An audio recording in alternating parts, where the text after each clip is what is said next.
برادران اسلام، اللہ تعالیٰ نے آپ پر جن عبادتوں کو فرض کیا ہے اور اسلام کا رکن قرار دیا ہے وہ دوسرے مذہبوں کی عبادات کی طرح پوجا پاٹ اور نظر نیاز اور جاترا کی رسمیں نہیں ہیں کہ بس آپ ان کو ادا کر دیں اور اللہ تعالیٰ آپ سے خوش ہو جائے، بلکہ دراصل یہ ایک بڑے مقصد کے لیے آپ کو تیار کرنے اور ایک بڑے کام کے لیے آپ کی تربیت کرنے کی خاطر فرض کی گئی ہے۔ اب آپ کو یہ سمجھنا چاہیے کہ وہ مقصد کیا ہے جس کے لیے یہ ساری تیاری ہے۔ مختصر الفاظ میں تو صرف اتنا کہہ دینا ہی کافی ہے کہ وہ مقصد انسان پر سے انسان کی حکومت ہٹا کر خدا واحد کی حکومت قائم کرنا ہے، اور اس مقصد کے لیے سر دھڑ کی بازی لگا دینے اور جان توڑ کوشش کرنے کا نام جہاد ہے، اور نماز، روزہ، حج، زکوٰۃ سب کے سب اسی کام کی تیاری کے لیے ہیں۔ لیکن چونکہ آپ لوگ ایک طویل مدت سے اس مقصد کو اور اس کام کو بھول چکے ہیں، اس لیے میں یہ ضروری سمجھتا ہوں کہ آپ کے سامنے اس مقصد کی تشریح کروں۔ دنیا میں آپ جتنی خرابیاں دیکھتے ہیں ان سب کی جڑ دراصل حکومت کی خرابی ہے۔ طاقت اور دولت حکومت کے ہاتھ میں ہوتی ہے، قانون حکومت بناتی ہے، پولیس اور فوج کا زور حکومت کے پاس ہوتا ہے، لہذا جو خرابی بھی لوگوں کی زندگی میں پھیلتی ہے وہ یا تو خود حکومت کی پھیلائی ہوئی ہوتی ہے یا اس کی مدد سے پھیلتی ہے۔ مثال کے طور پر آپ دیکھتے ہیں کہ زنا دھڑلے سے ہو رہا ہے۔ اس کی وجہ کیا ہے؟ وجہ اس کے سوا کچھ نہیں کہ حکومت کے اختیارات جن لوگوں کے ہاتھ میں ہیں ان کی نگاہ میں زنا کوئی جرم نہیں ہے، وہ خود اس کام کو کرتے ہیں اور دوسروں کو کرنے دیتے ہیں، ورنہ وہ اسے بند کرنا چاہیں تو یہ کام اس دھڑلے سے نہیں چل سکتا۔ آپ دیکھتے ہیں کہ سودخواری کا بازار خوب گرم ہو رہا ہے اور مالدار لوگ غریبوں کا خون چوسے چلے جاتے ہیں۔ یہ کیوں؟ صرف اس لیے کہ حکومت خود سود کھاتی ہے، سود کھلاتی ہے اور کھانے والوں کو مدد دیتی ہے، اور اس کی حمایت ہی کے بل پر یہ بڑے بڑے ساہوکارے اور بینک چل رہے ہیں۔ آپ دیکھتے ہیں کہ لوگوں میں بے حیائی اور بد اخلاقی روز بروز بڑھتی چلی جا رہی ہے۔ یہ کس لیے؟ محض اس لیے کہ حکومت نے لوگوں کی تعلیم و تربیت کا ایسا ہی انتظام کیا ہے، اور اس کو اخلاق اور انسانیت کے وہی نمونے پسند ہیں جو آپ کو نظر آ رہے ہیں۔ کسی دوسرے طرز کی تعلیم و تربیت سے آپ کسی اور نمونے کے انسان تیار کرنا چاہیں تو ذرائع کہاں سے لائیں گے؟ اور تھوڑے بہت تیار کر بھی دیں تو وہ کھپیں گے کہاں؟ رزق کے دروازے اور کھپت کے میدان تو سارے کے سارے بگڑی ہوئی حکومت کے قبضے میں ہیں۔ آپ دیکھتے ہیں کہ دنیا میں بے حد و حساب خوریزی ہو رہی ہے۔ انسان کا علم اس کی تباہی کے لیے استعمال کیا جا رہا ہے، انسان کی محنت کے پھل آگ کی نظر کیے جا رہے ہیں، اور بیش قیمت جانیں مٹی کے ٹھیکروں سے بھی زیادہ بے دردی کے ساتھ ضائع کی جا رہی ہیں۔ یہ کس وجہ سے؟ صرف اس وجہ سے کہ آدم کی اولاد میں جو لوگ سب سے زیادہ شریر اور بد نفس تھے وہ دنیا کی قوموں کے رہنما اور اقتدار کی باغوں کے مالک ہیں۔ قوت ان کے ہاتھ میں ہے، اس لیے وہ دنیا کو جدھر چلا رہے ہیں اسی طرف دنیا چل رہی ہے۔ علم، دولت، محنت، جان، ہر چیز کا جو مصرف انہوں نے تجویز کیا ہے اسی میں ہر چیز صرف ہو رہی ہے۔ آپ دیکھتے ہیں کہ دنیا میں ہر طرف ظلم ہو رہا ہے، کمزور کے لیے کہیں انصاف نہیں، غریب کی زندگی دشوار ہے، عدالتیں بنیے کی دکان بنی ہوئی ہیں جہاں سے صرف روپے کے عوض ہی انصاف خریدا جا سکتا ہے۔ لوگوں سے بے حساب ٹیکس وصول کیے جاتے ہیں اور افسروں کی شاہانہ تنخواہوں پر، بڑی بڑی عمارتوں پر، لڑائی کے گولہ بارود پر اور ایسی ہی دوسری فضول خرچیوں پر اڑا دیے جاتے ہیں۔ ساہوکار، زمیندار، نواب اور رئیس، خطاب یافتہ اور خطاب کے امیدوار، عمائدین، گدی نشین، پیر اور مہنت، سینما کمپنیوں کے مالک، شراب کے تاجر، فحش کتابیں اور رسالے شائع کرنے والے، جوئے کا کاروبار چلانے والے اور ایسے ہی بہت سے لوگ خلق خدا کی جان، مال، عزت، اخلاق، ہر چیز کو تباہ کرنے پر تلے ہوئے ہیں، اور کوئی ان کو روکنے والا نہیں۔ یہ سب کیوں ہو رہا ہے؟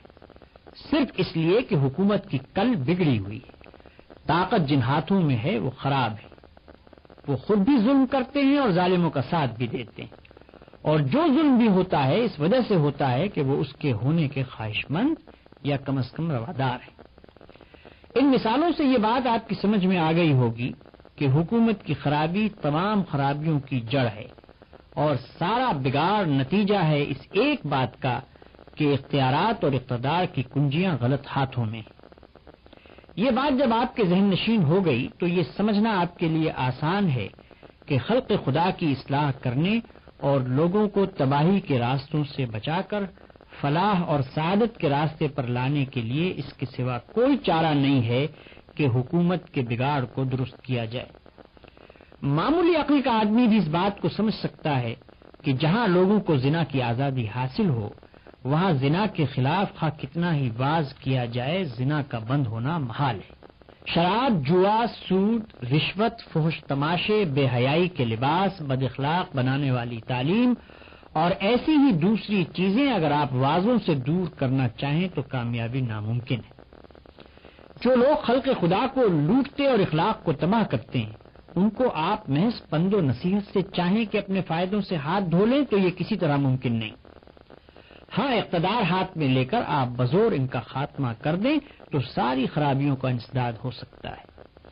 اگر آپ چاہیں کہ بندگان خدا کی محنت، دولت، ذہانت و قابلیت غلط راستوں میں ضائع ہونے سے بچے اور صحیح راستوں میں صرف ہو، اگر آپ چاہیں کہ ظلم مٹے اور انصاف ہو، اگر آپ چاہیں کہ زمین میں فساد نہ ہو، انسان کا خون نہ چوسے، نہ بہائے، دبے اور گرے ہوئے انسان اٹھائے جائیں اور تمام انسانوں کو یکساں عزت، امن، خوشحالی اور ترقی کے مواقع حاصل ہوں تو محض تبلیغ و تلقین کے زور سے یہ کام نہیں ہو سکتا۔ اس بات کو سمجھنے کے لیے کچھ بہت زیادہ غور و فکر کرنے کی بھی ضرورت نہیں کہ جو کوئی حقیقت میں خدا کی زمین سے فتنہ و فساد کو مٹانا چاہتا ہو اور واقعی یہ چاہتا ہو کہ خلق خدا کی اصلاح ہو تو اس کے لیے محض واعظ اور ناصح بن کر کام کرنا فضول ہے۔ اسے اٹھنا چاہیے اور غلط اصول کی حکومت کا خاتمہ کر کے غلط کار لوگوں کے ہاتھ سے اقتدار چھین کر صحیح اصول اور صحیح طریقے کی حکومت قائم کرنی چاہیے۔ یہ نقطہ سمجھ لینے کے بعد ایک قدم اور آگے بڑھیے۔ سوال یہ پیدا ہوتا ہے کہ خود حکومت کی خرابی کا بنیادی سبب کیا ہے؟ اس خرابی کی جڑ کہاں ہے؟ اس کا جواب یہ ہے کہ خرابی کی جڑ دراصل انسان پر انسان کی حکومت ہے اور اصلاح کی کوئی صورت اس کے سوا نہیں ہے کہ انسان پر خدا کی حکومت ہو۔ اتنے بڑے سوال کا اتنا مختصر سا جواب سن کر آپ تعجب نہ کریں۔ اس سوال کی تحقیق میں جتنا کھوج آپ لگائیں گے یہی جواب آپ کو ملے گا۔ ذرا غور تو کیجئے، یہ زمین جس پر آپ رہتے ہیں یہ خدا کی بنائی ہوئی ہے یا کسی اور کی؟ یہ انسان جو زمین پر بستے ہیں ان کو خدا نے پیدا کیا ہے یا کسی اور نے؟ یہ بے شمار اسباب زندگی جن کے بل پر سب انسان جی رہے ہیں انہیں خدا نے مہیا کیا ہے یا کسی اور نے؟ اگر ان سب سوالات کا جواب یہی ہے اور اس کے سوا کچھ نہیں کہ زمین اور انسان اور یہ تمام سامان خدا ہی کے پیدا کیے ہوئے ہیں تو اس کے معنی یہ ہوئے کہ ملک خدا کا ہے، دولت خدا کی ہے اور رعیت بھی خدا کی ہے۔ پھر جب معاملہ یہ ہے تو آخر کوئی اس کا حقدار کیسے ہو گیا کہ خدا کے ملک میں اپنا حکم چلائے؟ آخر یہ کس طرح صحیح ہو سکتا ہے کہ خدا کی رعیت پر خدا کے سوا کسی دوسرے کا قانون یا خود رعیت کا اپنا بنایا ہوا قانون جاری ہو؟ ملک کسی کا ہو اور حکم دوسرے کا چلے، ملکیت کسی کی ہو اور مالک کوئی دوسرا بن جائے، رعیت کسی کی ہو اور اس پر فرمانروائی دوسرا کرے، یہ بات آپ کی عقل کیسے قبول کر سکتی ہے؟ ایسا ہونا تو صریح حق کے خلاف ہے، اور چونکہ یہ حق کے خلاف ہے اس لیے جہاں کہیں اور جب کبھی ایسا ہوتا ہے نتیجہ برا ہی نکلتا ہے۔ جن انسانوں کے ہاتھ میں قانون بنانے اور حکم چلانے کے اختیارات آتے ہیں اول تو ان کے پاس اتنا علم نہیں ہوتا کہ انسانی معاملات کو چلانے کے لیے صحیح قاعدے اور قانون بنا سکیں، اور پھر اس سے بھی زیادہ خطرناک بات یہ ہے کہ خدا کے خوف اور خدا کے سامنے جواب دہی سے غافل ہو کر لا محالہ وہ شتر بے مہار بن جاتے ہیں۔ ذرا سی عقل اس بات کو سمجھنے کے لیے کافی ہے کہ جو انسان خدا سے بے خوف ہو، جسے یہ فکر ہو ہی نہیں کہ کسی کو حساب دینا ہے، جو اپنی جگہ یہ سمجھ رہا ہو کہ اوپر کوئی نہیں جو مجھ سے پوچھ گچھ کرنے والا ہو، وہ طاقت اور اختیارات پا کر شتر بے مہار نہ بنے گا تو اور کیا بنے گا؟ کیا آپ سمجھتے ہیں کہ ایسے شخص کے ہاتھ میں جب لوگوں کے رزق کی کنجیاں ہوں، جب لوگوں کی جانیں اور ان کے مال اس کی مٹھی میں ہوں، جب ہزاروں لاکھوں سر اس کے حکم کے آگے جھک رہے ہوں، تو کیا وہ راستی اور انصاف پر قائم رہ جائے گا؟ کیا آپ توقع کرتے ہیں کہ وہ خزانوں کا امین ثابت ہوگا؟ کیا آپ امید رکھتے ہیں کہ وہ حق مارنے، حرام کھانے اور بندگان خدا کو اپنی خواہشات کا غلام بنانے سے باز رہے گا؟ کیا آپ کے نزدیک یہ ممکن ہے کہ ایسا شخص خود بھی سیدھے راستے پر چلے اور دوسروں کو بھی سیدھا چلائے؟ ہرگز نہیں، ہرگز نہیں۔ ایسا ہونا عقل کے خلاف ہے۔ ہزارہ برس کا تجربہ اس کے خلاف شہادت دیتا ہے۔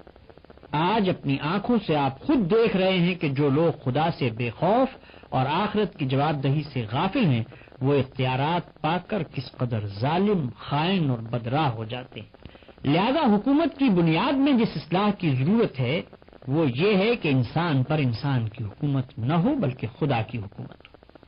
اس حکومت کو چلانے والے خود مالک الملک نہ بنے بلکہ خدا کو بادشاہ تسلیم کر کے اس کے نائب اور امین کی حیثیت سے کام کریں، اور یہ سمجھتے ہوئے اپنے فرائض انجام دیں کہ آخر کار اس امانت کا حساب اس بادشاہ کو دینا ہے جو کھلے اور چھپے کا جاننے والا ہے۔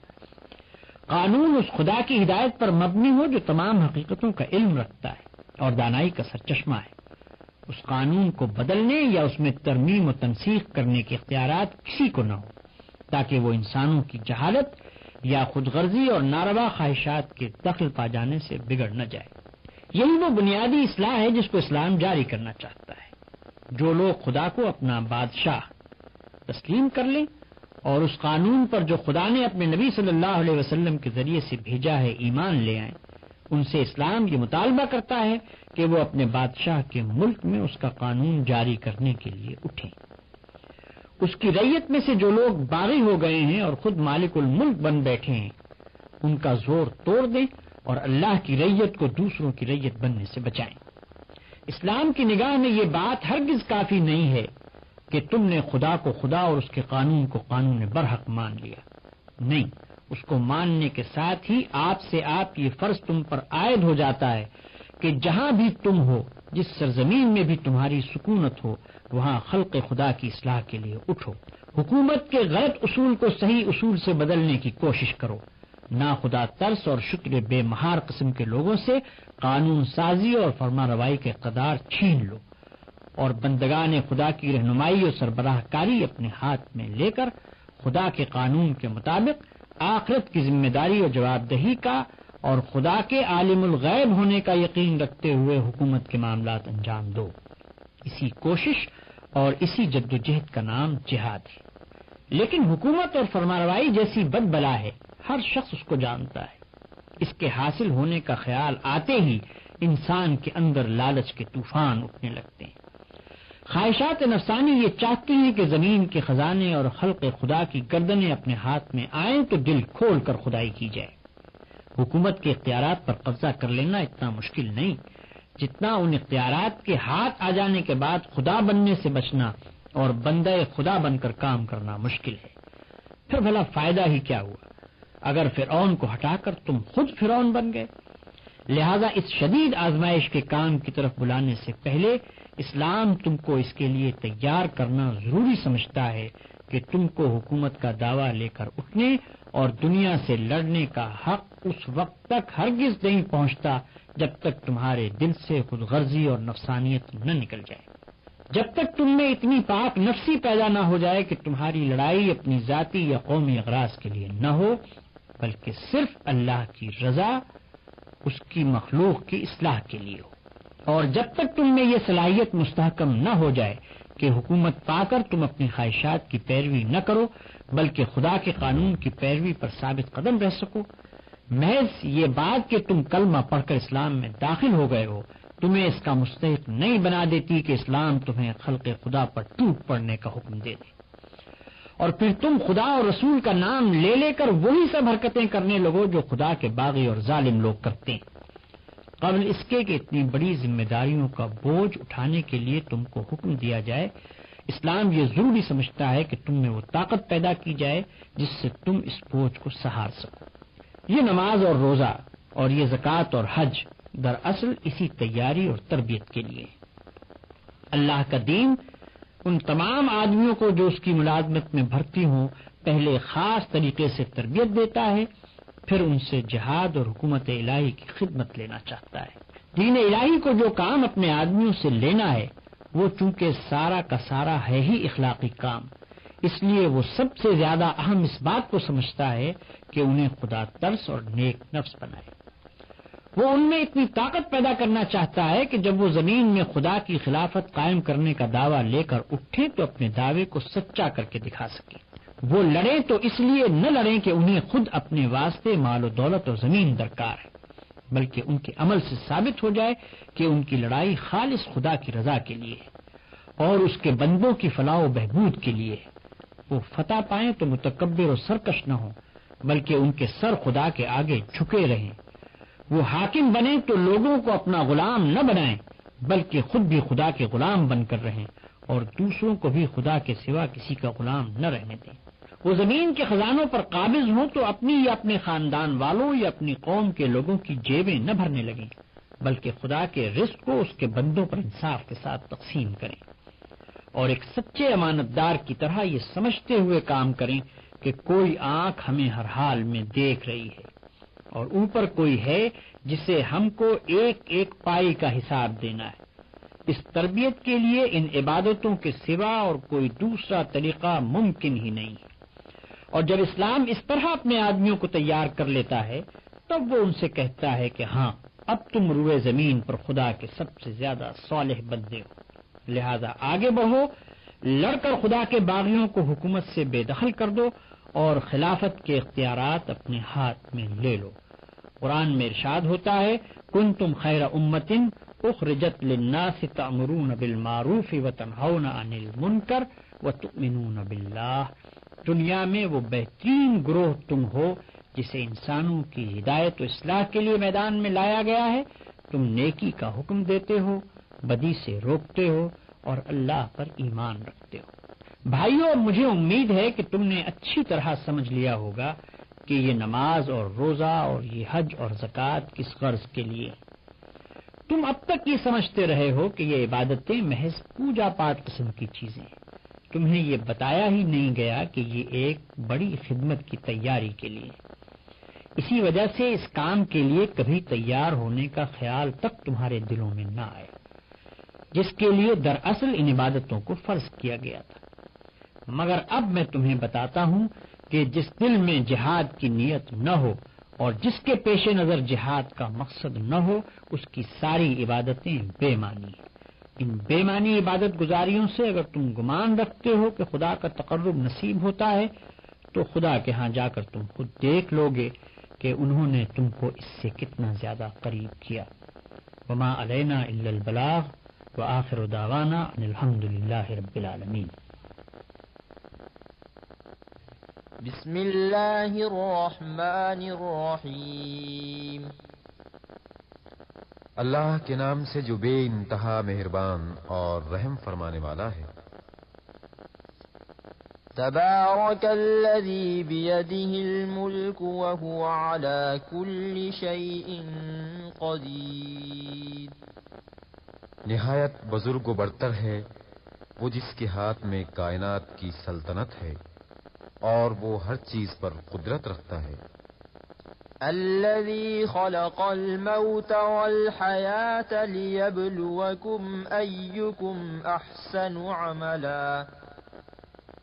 جس نے موت اور زندگی کو ایجاد کیا تاکہ تم لوگوں کو آزما کر دیکھے تم میں سے کون بہتر عمل کرنے والا ہے۔ وهو العزيز الغفور۔ اور وہ زبردست بھی ہے اور درگزر فرمانے والا بھی۔ الذي خلق سبع سماوات طباقا۔ جس نے طے بر طے 7 آسمان بنائے۔ ما ترى في خلق الرحمن من تفاوت۔ تم رحمان کی تخلیق میں کسی قسم کی بے ربطی نہ پاؤ گے۔ فارجع البصر هل ترى من فطور۔ پھر پلٹ کر دیکھو کہیں تمہیں کوئی خلل نظر آتا ہے۔ ثم ارجع البصر كرتين ينقلب إليك البصر خاسئا وهو حسير. بار بار نگاہ دوڑاؤ، تمہاری نگاہ تھک کر نامراد پلٹ آئے گی. وَلَقَدْ زَيَّنَّا السَّمَاءَ الدُّنْيَا بِمَصَابِيحَ وَجَعَلْنَاهَا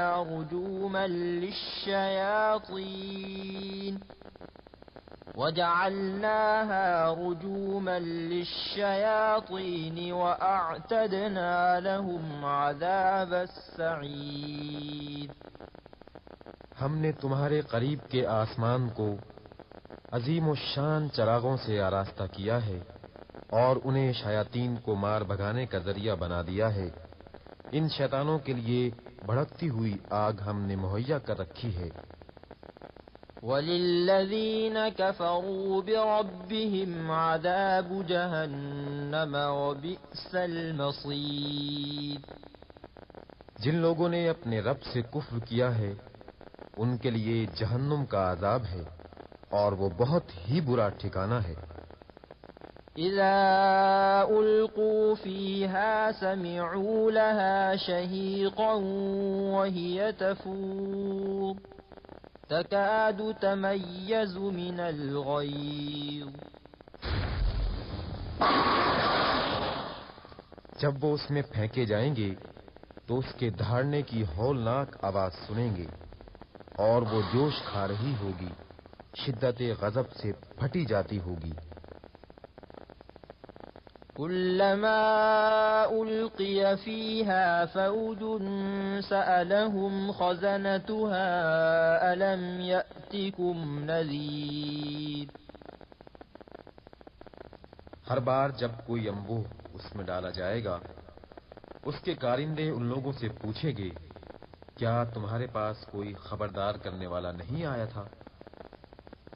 قالوا بلى قد جاءنا نذير فكذبنا وقلنا ما نزل الله من شيء إن أنتم إلا في ضلال كبير.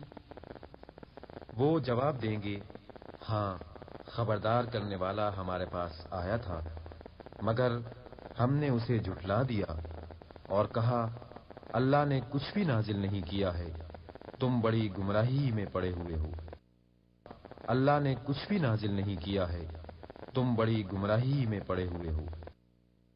اللہ نے کچھ بھی نازل نہیں کیا ہے، تم بڑی گمراہی میں پڑے ہوئے ہو. اللہ نے کچھ بھی نازل نہیں کیا ہے، تم بڑی گمراہی میں پڑے ہوئے ہو.